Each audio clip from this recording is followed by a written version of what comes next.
সুপ্রিয় দর্শক শ্রোতা ভাই বোন, আজ আমরা কোরবানি কেন্দ্রিক 4টি কমন এবং বড় ভুলের কথা বলবো, যে ভুলগুলো কোনো কোনো ক্ষেত্রে আমাদের কোরবানিকে সম্পূর্ণ অর্থহীন করে দিতে পারে। এ সমস্ত ভুলগুলো বেশিরভাগ মানুষ আমরা করে থাকি।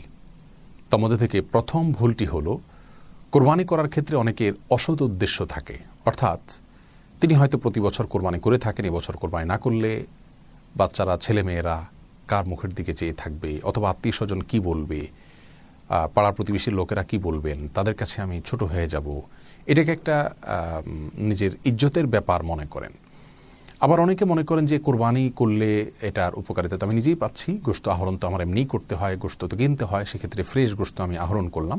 এই সমস্ত উদ্দেশ্য যদি থাকে কোরবানি করার পেছনে, তাহলে সেক্ষেত্রে সেই কোরবানি করা আর না করাতে কোনো পার্থক্য থাকবে না, বরং সেটি শিরকে আসগারে পরিণত হতে পারে।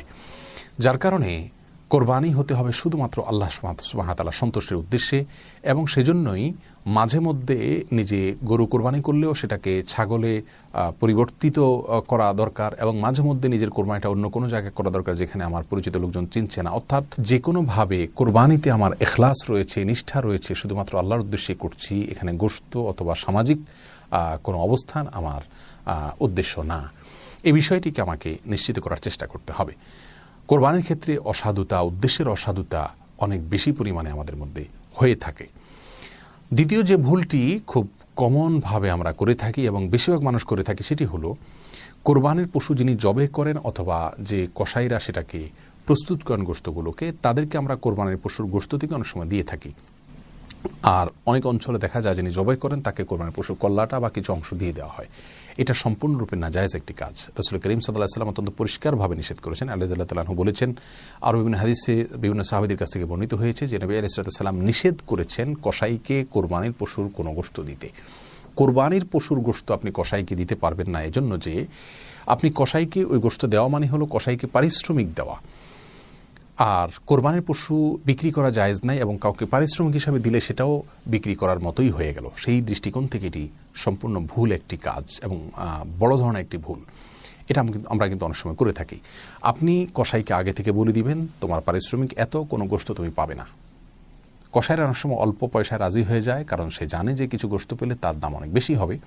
তো সেজন্য আগে থেকে তাদেরকে নিশ্চিত করতে হবে। তবে হ্যাঁ, তারা যদি অভাবী মানুষ হন, গরিব মানুষ হন, তাহলে সেক্ষেত্রে অন্য 10 জন গরিবকে যেরকম দিচ্ছেন সেরকম পরিমাণ তাদেরকেও আপনি দিতে পারেন, কোনো অসুবিধা নেই।